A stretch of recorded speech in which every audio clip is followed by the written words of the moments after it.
Hello, welcome to SN Chaudhary English classes. Today I am going to describe cyclotron, which is one of the most important topics for examination point of view. कहने मतलब आज हम cyclotron के बारे में बताने जा रहे हैं जो सीबीएसई एग्जामिनेशन चाहे बिहार बोर्ड हो इनके लिए मोस्ट इम्पोर्टेंट क्वेश्चन में से एक है। ये 5 मार्क्स के क्वेश्चन में पूछे जाते हैं। जनरली ये क्वेश्चन जो पूछे जाते बेटे 5 मार्क्स में लिखा रहता है with the help of well level diagram explain working and theory, इतना ही लिखा रहता है। अब बच्चे वहाँ पर वर्किंग एंड थ्योरी लिखते हैं, केवल इतना ही लिखने से काम नहीं चलते हैं। आपको हर पॉइंट के लिए और इसी में जैसे जैसे टुडे अप्लाइड फिजिक्स के आधार पर छोटे छोटे टेल जोड़ देते हैं। यदि टेल ये जोड़े चाहे नहीं जोड़े, आपको खुद इसको जोड़ना है। सबसे पहले साइक्लोट्रॉन के बारे में जो हम लिखेंगे उसका सबसे पहले तो हम इंट्रोडक्शन डालें, ये है क्या चीज। इंट्रोडक्शन में सबसे पहले देख लो, cyclotron is an instrument used to accelerate positively charged particles like proton, alpha particle, neutron particle etc to desired velocity. हम इसको जितनी वेलोसिटी बढ़ाना चाहेंगे उतनी वेलोसिटी तक हम इसको बढ़ाते हैं। कहने का मतलब साइक्लोट्रॉन के द्वारा चार्ज पार्टिकल की स्पीड बढ़ा सकते हैं कितना तक, 10 पावर 6 मीटर पर सेकंड तक। अब इसका यूज कहाँ करते हैं, तो न्यूक्लियर फिजिक्स में। जैसे आप लोग जानते हो 92 के आगे के मोस्टली एलिमेंट जो है मैग्नेट है। तो मैग्नेट में क्या करते हैं, यदि हम बाहर से एक प्रोटॉन किसी एटम के न्यूक्लियस के भीतर तक पहुंचा देंगे तो वहाँ एटॉमिक नंबर बढ़ जाएगा। एटॉमिक नंबर बढ़ते ही नया एलिमेंट का फॉर्मेशन हो जाएगा। इसलिए इस इंस्ट्रूमेंट का मेनली यूज होता है न्यूक्लियर फिजिक्स में। आप सबसे पहले इंट्रोडक्शन दे दिए। Second, it is used to accelerate positively charge particle to sufficiently high energy. जब इसकी वेलोसिटी बढ़ जाएगी 10 पावर 6 तो हम काइनेटिक एनर्जी जानते हैं 12 mv²। इसका काइनेटिक एनर्जी भी बहुत बढ़ जाएगा। थर्ड पॉइंट इंट्रोडक्शन में, it was developed by Lawrence and Livingston. इन दोनों साइंटिस्टों ने मिलकर इन्हें बढ़ाया। जिस कंट्री के पास ये इंस्ट्रूमेंट है वो न्यूक्लियर फिजिक्स में आराम से रिसर्च कर सकते हैं, नए नए एलिमेंट की खोज कर सकते हैं और वही आगे चल के एटॉमिक एनर्जी, न्यूक्लियर एनर्जी ये सब का भी फॉर्मेशन कर पाते हैं। इसके लिए जो फ्यूल चाहिए न्यूक्लियर फ्यूल ये सब भी बना पाते हैं। ये इंट्रोडक्शन आपसे पूछे नहीं पूछे, वो तो पूछा वर्किंग एंड थ्योरी, बेटा कम से कम ये 2-3 पॉइंट आप डाल दोगे। ये ऐसा ही है जैसा स्केलेटन खड़े हैं। स्केलेटन तो देखने में सुंदर नहीं लगते हैं, जब उसके ऊपर फ्लैश ब्लड वगैरह सेट किए जाते हैं अच्छे ढंग से तभी वो देखने में मानव बनते हैं, ह्यूमन बनते हैं, तब ये देखने में सुंदर या खराब लगता है। ये सब उनकी सुंदरता है। आपके क्वेश्चन के ऊपर पूरा पूरा ध्यान दो, इस तरह से आपके बनेंगे। सेकंड प्रिंसिपल, हम जानते क्या है, लॉरेंट फोर्स में यही जानते हैं, when a positively charge particle is moved in a space having electric as well as magnetic field. यदि पॉजिटिव चार्ज पार्टिकल को ऐसे स्पेस में भेजे जहां इलेक्ट्रिक फील्ड भी है, मैग्नेटिक फील्ड है, ये 90 डिग्री पर चलते हैं और ये दोनों फोर्स इसके ऊपर लगते हैं। इस फोर्स को कहते हैं लॉरेंट फोर्स। यही काम हमने यहाँ किया है। एक इलेक्ट्रिक फोर्स हम लगा रहे हैं पार्टिकल के ऊपर, जो उसके ऊपर फोर्स लगा के उसमें स्पीड बनाता है और ठीक वेलोसिटी के 90 स्पीड के 90 डिग्री पर मैग्नेटिक फील्ड लगाते हैं, क्रॉस कर देते हैं। तो 90 डिग्री पर जैसे हमने आपको बताए थे motion of A charge particle in a magnetic field, जब वेलोसिटी और मैग्नेटिक फील्ड 90 डिग्री पर होते हैं तो सर्कुलर रास्ते पर चलते हैं। वही चीज हमने a positively charged particle can be accelerated to sufficiently high energy with the help of a small values of oscillating electric field. Electric field oscillating का मतलब है प्लस माइनस हो रहा है, कभी प्लस बनते हैं कभी माइनस बनते हैं। By making it cross same electric field time, जितने देर में घूम के ये प्लस रीजन से आए माइनस में आए वहाँ पोलैरिटी बदल जाए।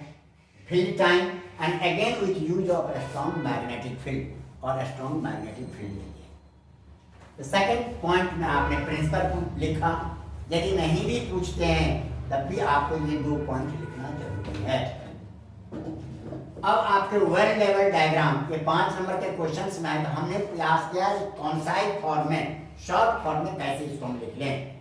पॉइंट बना दिया हूं इसलिए कि बच्चे याद रखें कंस्ट्रक्शन में 4 पॉइंट है या 3 पॉइंट है, इंट्रोडक्शन में 3 पॉइंट है, इससे बच्चे को याद रख पाते हैं। अब आपके थर्ड में लिख देना वेल लेवल डायग्राम। यहाँ तो मैंने साइड में बना दिया, तो आप कॉपी में साइड में मत बना देना, आप वेल लेवल डायग्राम लिख के डायग्राम जरा सुंदर सा प्रैक्टिस कर लेना।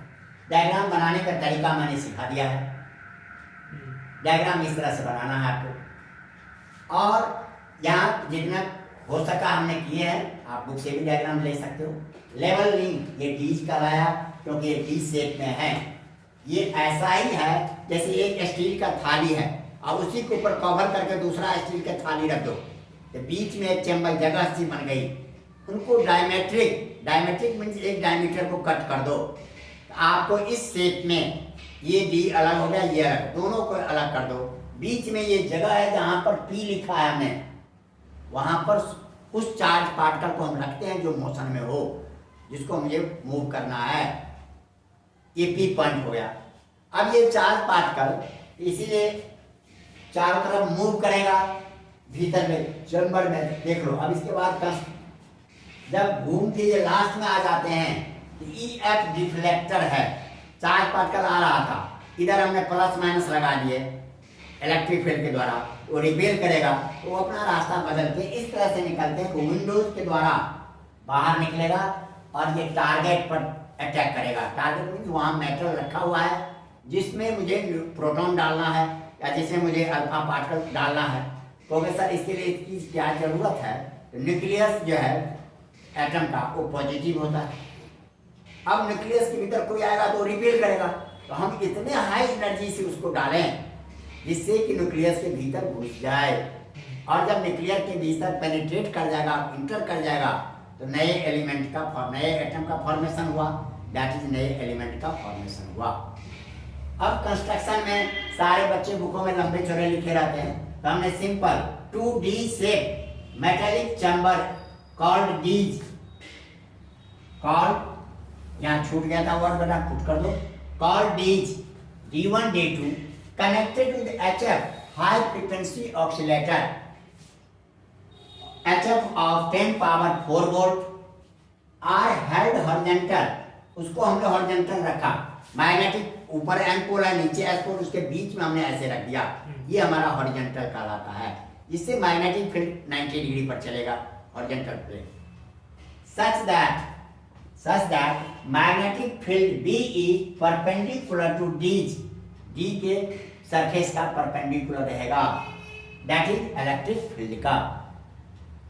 अब इस हिसाब say that is electric field, या इसके भीतर इलेक्ट्रिक फील्ड यहाँ हम चेंज कर देते हैं, रुक जाओ, दैट इज ऐसे कर, that is velocity of charge particles. अब तो क्लियर हो गए, जो वेलोसिटी से जा रहा था, यहाँ देखो वेलोसिटी से जा रहा था, इलेक्ट्रिक फील्ड ऊपर से आएगा, दोनों के बीच में 90 डिग्री की एंगल हो गई और वो सर्कुलर पाथ पर चलेगा। P is a point where positive charge particle is held, जिसको मुझे एक्सेलेरेट करना लगता है उसको P पर हम रखते हैं। तीसरा EF are electric deflector which deflect charge particle to go out of D से बाहर जाने का काम करता है। ये छोटे छोटे पॉइंट पूछ लेंगे, इसका क्या काम है, इसका क्या काम है, पूरा वर्किंग दे देगा तो लिख सकते हो, कंस्ट्रक्शन दे लिख सकते, लेकिन ये छोटे छोटे point. W is window through which positive charge particle comes out and strike the target, जो बाहर W विंडो से बाहर निकलेगा, यहाँ ये टारगेट है, टारगेट यहाँ लिख देते हैं, टारगेट पर आके ये टकराया और उसके भीतर सारे एटम में नहीं घुस जाएगा, किसी न किसी एटम में किसी न किसी में चला जाता है, उसका प्रॉपर्टी बदल जाता है, तो हम लोग समझते हैं नया एलिमेंट का फॉर्मेशन हो गया। है बात समझ में? कोई प्रॉब्लम है तो बोलो यहाँ तक। ये 4 पॉइंट हेडलाइन, सब में 2-2 4-4 लाइन लिखते चलना है। अब इसका है working and theory. Now fifth point is working and theory of cyclotron. अब वर्किंग थ्योरी में कहानी बहुत सारे लिखे रहते हैं, बच्चे सोच नहीं पाते हैं, नकल भी मारेंगे, देख के भी लिखेंगे तब भी घंटा आध घंटा लग जाता है। हमें उतना एक्सप्लेन करने की ज़रूरत नहीं, हमें जितना टू द पॉइंट आंसर है। अब देख लो, पहला positively charge particle placed at P point पर हमने चार्ज पार्टिकल को रखा। Let that time d1 is negative, let that time d1 is negative, so charge particle accelerated toward d1 acquiring velocity v due to electric force. Electric force लगेगा, चला जाएगा। अब देख लो, when charge particle enters d1 it does not experience electric force and it moves with constant velocity v। अब third point में fourth में as velocity is perpendicular to magnetic field so it moves on a circular path and travel pi R distance in d1 में 2 पाई are पूरा circle पर होता है distance, इसमें इन्होंने पाई आर 2 पाई आर के जगह आधा सेमी सर्कल डिस्टेंस ट्रेवल किया। ये इस तरह से होता है, जितने देर में ये आधा सर्कल पर करता है उतने ही देर में इसकी पोलैरिटी बदल जाती है इस ऑक्सीलेटर का, तब d2 बन जाएगा negative. This now when it comes out d1 it again experience force and इंटर्स d2 which is negative that time with greater radius and greater energy, radius and greater energy, अधिक energy से ये entry करेगा। This process is repeated again and again, ये process बार बार यही चलते हैं। Lastly it comes out from d1 with the help of electric deflector, EF deflector की मदद से बाहर आते हैं through window W1 and it strike the target, ये टारगेट को स्ट्राइक करते हैं। बस here required centripetal force, circle पर घूमने वाला centripetal force is given by magnetic force F equal to dqv। अब इस आधार पर आपके mv²/r dqv mv equal to dq/r, ये आपके ये पूरा नोट कर लिए। अब यहाँ पर r equal to mv/bq, time to describe semi circular path is t, distance upon speed. अब यहाँ पाई r क्योंकि आधा ही सेमी सर्कल आया है, पूरा रहता था 2 पाई r हम लिखते अपॉन v। आर की फार्मूला हम क्या निकाल चुके हैं, mv/bq यहाँ पुट कर दिए, ये bq नीचे आ गया तो t equal to pi mv/v v और v कैंसिल हो गए तो t equal to pi upon b, और इस m को नीचे ले आए, charge per unit mass constant होता है क्योंकि इसमें this is independent of v and r ना, इसमें वेलोसिटी बड़े अधिक वेलोसिटी पर चलें चाहे कम पर चलें इस पर कोई अंतर नहीं पड़ता है, रेडियस छोटा हो या बड़ा हो कोई अंतर नहीं पड़ता है, तो कांस्टेंट हो गया। This time the time taken to describe semi circle path is equal to time during which half cycle of oscillation is completed. और इस तरह से ये पूरा प्रोसेस काम करते हैं। यहाँ तक बेटा ये वर्किंग थ्योरी है, इससे शॉर्ट में वर्किंग थ्योरी नहीं पॉसिबल है, आप इसको टू द पॉइंट नोट करो। वर्किंग थ्योरी के बाद अब आपके 6 पॉइंट लिमिटेशन आ जाते हैं, तो 6 पॉइंट यहाँ तक आप लोगों ने नोट कर लिया, तो 6 point of limitation. Now we are going to study 6 point limitation of cyclotron. अब हम लोग लिमिटेशन ऑफ साइक्लोट्रॉन देखते हैं। Simply a charge particle can not be moved beyond a certain limit. किसी भी चार्ज पार्टिकल की एक वेलोसिटी है, 10⁻⁶ से ज़्यादा नहीं ले सकते, यदि हम ज़्यादा कर देंगे तो मास बढ़ जाएगा, फिर ये चार्ज पार्टिकल चलेगा नहीं। दूसरा अनचार्ज particle can not be moved, अनचार्ज particle को मूव नहीं कर सकते हैं। तीसरा electron can not be moved. बेटा ये 5 नंबर के क्वेश्चन पूछे हैं, तो 5 नंबर के क्वेश्चन में 7 हेडलाइंस आपने दिया। अब इन 7 हेडलाइन पर टीचर यदि हाफ मार्क्स भी डालेंगे तो 3.5 तो मिलेगा, और 3.5 ही क्यों, आप हेडलाइन इस तरह से जब टीचर देखेंगे तो teachers will be attracted to are your copy, आपके कॉपी की तरफ पढ़ेंगे और ध्यान देंगे और यदि लिखावट नीट एंड क्लीन है तो 5 में से 5 डालेंगे, कहीं कोई कंसेशन नहीं है। हाँ, पूछते हैं केवल वो वर्किंग एंड थ्योरी, लेकिन आप लिखना ये पूरा का पूरा, चाहे 1 पॉइंट हो, 2 पॉइंट हो, 4 पॉइंट, शॉर्ट में हम अपने लिखने की हाथ की ताकत को बढ़ाएंगे, उतने देर में हम पूरा लिख दें। समझे ना? कई बार कहते हैं टू द पॉइंट ही तो लिखे हैं।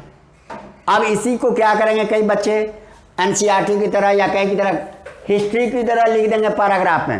पैराग्राफ इतना बड़ा पेज है, अब टीचर उसके तरफ अट्रैक्ट नहीं होंगे, उसको पढ़ेंगे नहीं, वो देख लेंगे बड़ा लिखा है, पूरा डायग्राम भी है, चलो 5 मार्क्स के हैं, 3, 3.5, राइटिंग सुंदर है तो 4 डाल देंगे। इसलिए आपको जैसे टू द पॉइंट मैंने बताया है, साइक्लोट्रॉन को ऐसे ही लिखना। और वीडियो पसंद आए, कोई प्रॉब्लम्स हो तो मैं कमेंट का जवाब दूंगा। साथ साथ लाइक, शेयर और सब्सक्राइब करना, जैसे कि आगे की वीडियो भी आपके पास मिलते रहे।